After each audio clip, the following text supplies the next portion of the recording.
ओम नमो भगवते वासुदेवाय। हम सुन रहे हैं श्रीमद् भागवत सुधा सागर के 5वें स्कंद का तीसरा अध्याय, जिसका नाम है राजा नाभि का चरित्र।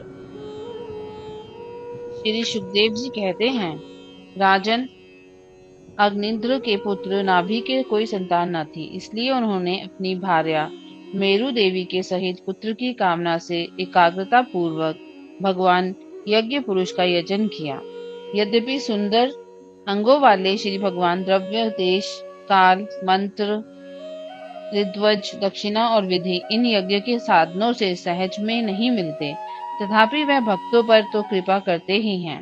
इसलिए जब महाराज नाभि ने श्रद्धा पूर्वक विशुद्ध भाव से उनकी आराधना की, तब उनका चित्त अपने भक्त का अभीष्ट कार्य करने के लिए उत्सुक हो गया।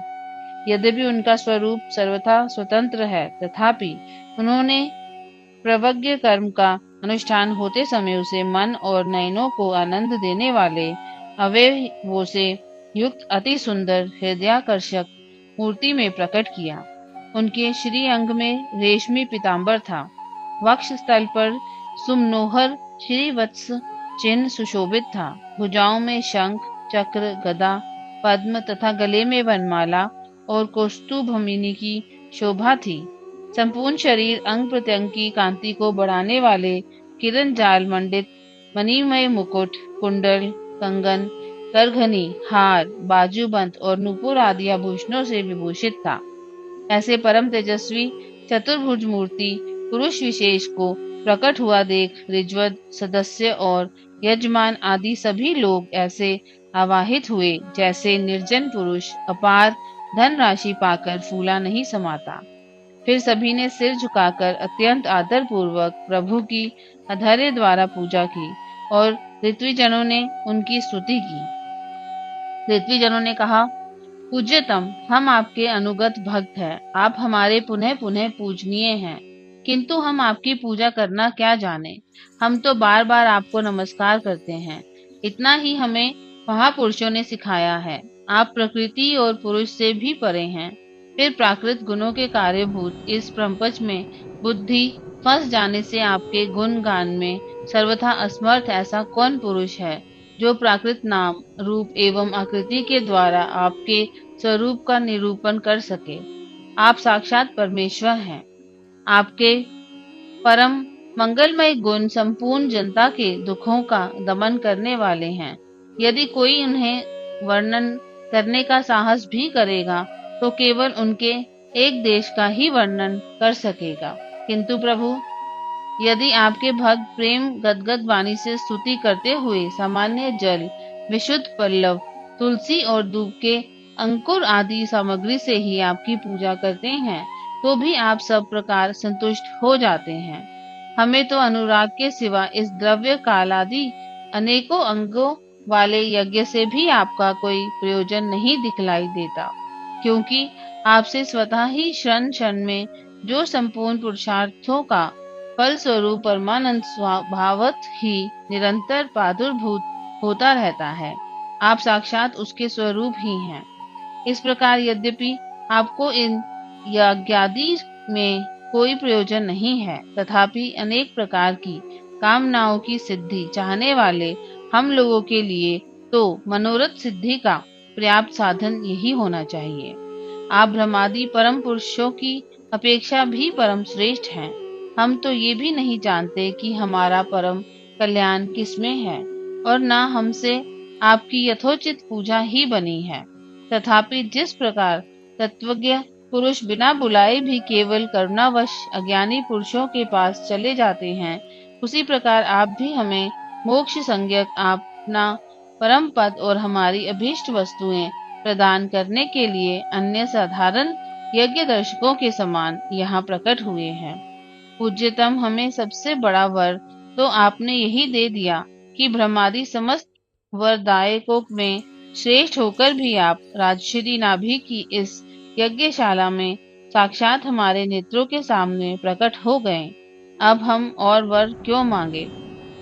प्रभु, आपके गुण गानों का गान परम मंगलमय है। जिन्होंने वैराग्य से प्रज्वलित हुई ज्ञानाग्नि के द्वारा अपने अंतकरण के राग द्वेष आदि संपूर्ण मलों को जला डाला है।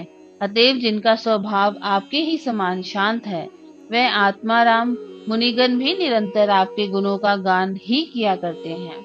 अतः हम आपसे यही वर मांगते हैं कि गिरने, ठोकर खाने, छींकने अथवा जमाई लेने और संकट आदि के समय एवं ज्वर और मरणादि की अवस्थाओं में आपका स्मरण न हो सकने पर भी किसी प्रकार आपके सकल कलिम निवासक भक्तवत्सल दीनबंधु आदि गुण घोतक नामों का हम उच्चारण कर सके।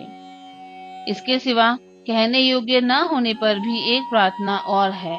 आप साक्षात परमेश्वर हैं। स्वर्ग, अपवर्ग आदि ऐसी कौन वस्तु नहीं है जिसे आप ना दे सकें। तथापि जैसे कोई कंगाल किसी धन लुटाने वाले परम उदार पुरुष के पास पहुंचकर भी उससे भूसा ही मांगे, उसी प्रकार हमारे यजमान ये राजश्री नाभि संतान को ही परम पुरुषार्थ मानकर आपके ही समान पुत्र पाने के लिए आपकी आराधना कर रहे हैं। ये कोई आश्चर्य की बात नहीं है।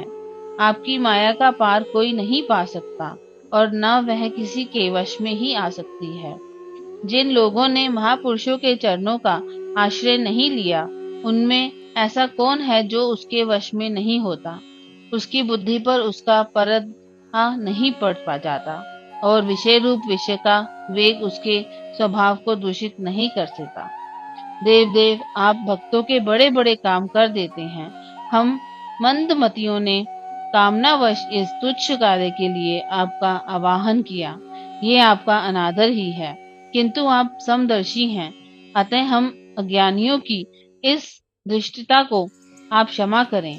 श्री सुखदेव जी कहते हैं, राजन, वर्षाधिपति नाभि के पूज्य ऋत्विजों ने प्रभु के चरणों की वंदना करके जब पूर्वों तक स्तोत्र से स्तुति की, तब देव श्रेष्ठ श्री हरि ने करुणावश इस प्रकार कहा। श्री भगवान ने कहा, ऋषियों, बड़े असमंजस की बात है। आप सब सत्यवादी महात्मा हैं। आपने मुझसे यह बड़ा दुर्लभ वर मांगा है कि राजश्री नाभि के मेरे समान पुत्र हो। मुनियों, मेरे समान तो मैं ही हूँ, क्योंकि मैं अद्वितीय हूँ। तो भी ब्राह्मणों का वचन मिथ्या नहीं होना चाहिए। द्विजकुल मेरा ही तो मुख है, इसलिए मैं स्वयं ही अपनी अशंकला से अग्नि धंध नंदन नाभि के यहाँ अवतार लूंगा, क्योंकि अपने समान मुझे कोई और दिखाई नहीं देता। श्री सुखदेव जी कहते हैं, महारानी मेरु देवी के सुनते हुए उसके पति से इस प्रकार कहकर भगवान अंतर्ध्यान हो गए। विष्णुदत्त परीक्षित, उस यज्ञ में महर्षियों द्वारा इस प्रकार प्रसन्न किए जाने पर श्री भगवान महाराज नाभि का प्रिय करने के लिए उनके रनिवास में महारानी मेरु देवी के गर्भ से दिगंबर सन्यासी और ऊर्ध्ववेत्ता मुनियों का धर्म प्रकट करने के लिए शुद्ध सत्वमय विग्रह से प्रकट हुए। ओम नमो भगवते वासुदेवाय।